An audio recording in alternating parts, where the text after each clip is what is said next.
Cutting the rug down in a place called Chuck with a girl named Linda Lou. When in walked a man with a gun in his hand, and he was looking for you know who. He said, "Hey there, fella with the hair-colored yellow, what you trying to prove?" So if we actually use the Southern Man track, we're going to get shut down due to copyright infringement. You think Neil would give us his permission? He might. We should write him. We should write him. Yeah. It could be the service department's theme song. Yeah. Right? Southern Man. Yeah. So David's a Southern man.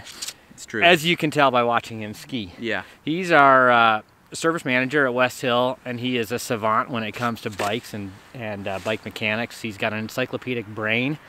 And if he's got a weakness, it's his skiing ability. Yeah.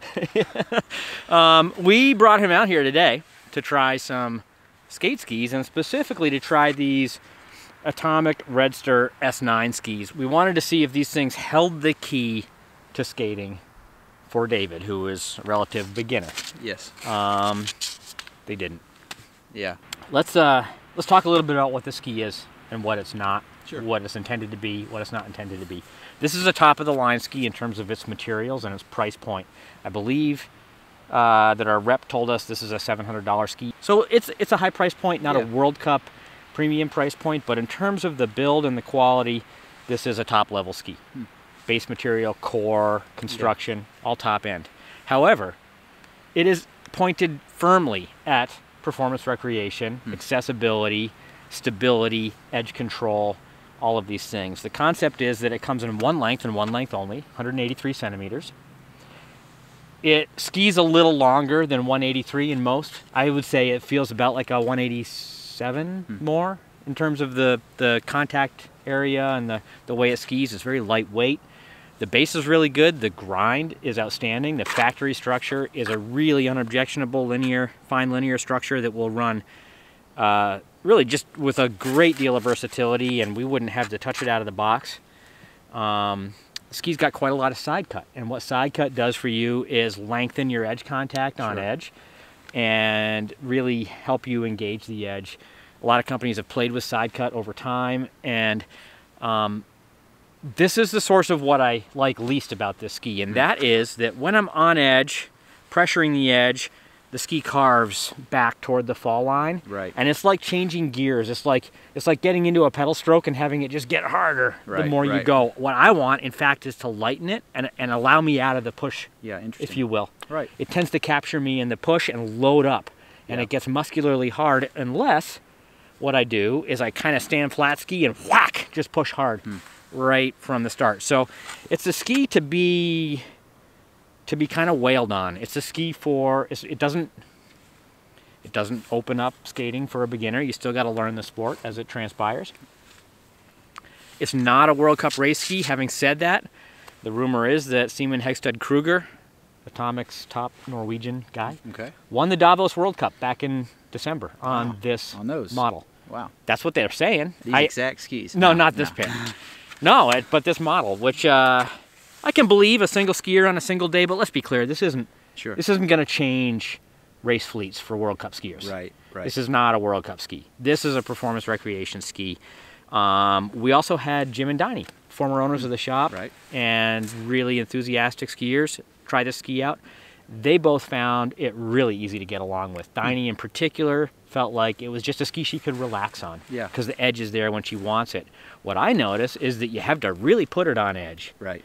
The other skis that we're testing, and this is a Solomon S-Max that David's on right now that I think feels great today. It's a lower price point ski that we're evaluating for the shop, and it rolls onto edge in a really natural way. It's not as precise and firm on edge on a day like this when you're not exactly trying to carve up ice. You're skiing on kind of sloppy stuff. It's forgiving. Yeah, this was a bit more predictable for me. Than those were. Yeah, so this is really sharp as you get on edge, which means that you have to really put it there. Yeah. I would say this is a ski to ski decisively, not a ski to ski subtly.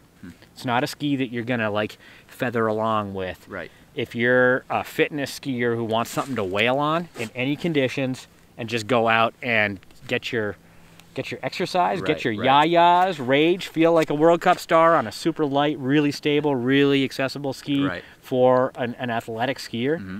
Absolutely. Yeah. Okay. It's not the springiest in the world, but it's not a dead feeling ski. Yeah. It's coming in a wide range of different cambers in terms of their ability to support the skier. I don't know whether they're adjusting the material for heavy skiers or just the camber height. Right.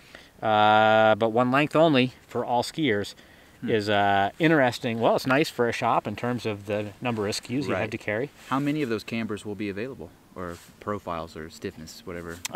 So this is an interesting question, David, because with skis, unlike, say, with bicycles where they program the production around sizing, right, and they're building discrete objects and one bike is the same as the next. Sure. Every single ski camber is slightly different. Sure. What you have is you have a bell curve of distribution of what pops out of the mold. Right. But what pops out of the mold is a little different each time you set the mold and put skis in.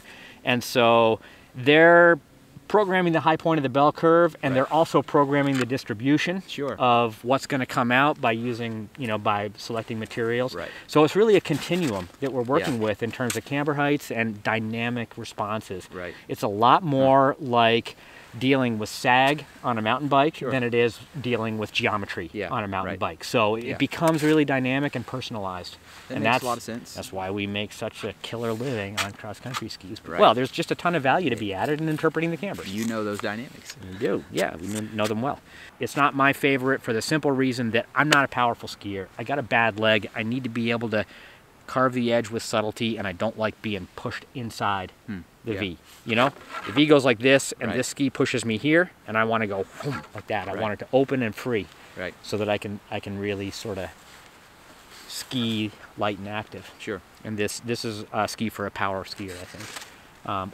Or someone who really just wants to feel like the edge isn't going to let him go. Yeah. There's a certain amount of instability that gives you the sense of freedom. Yep. These lock you in. And this, I think, is also what was giving you trouble, is as soon as you get on the edge, you're going with the edge. Right. And Right. if you're not prepared for that, it's going to be unsettling. Yeah, it took me for a ride, for sure. Exactly.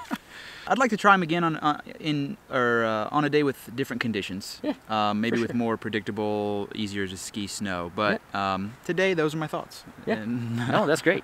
That's good. Okay. We've probably got enough in the can here. Yeah. What do you think?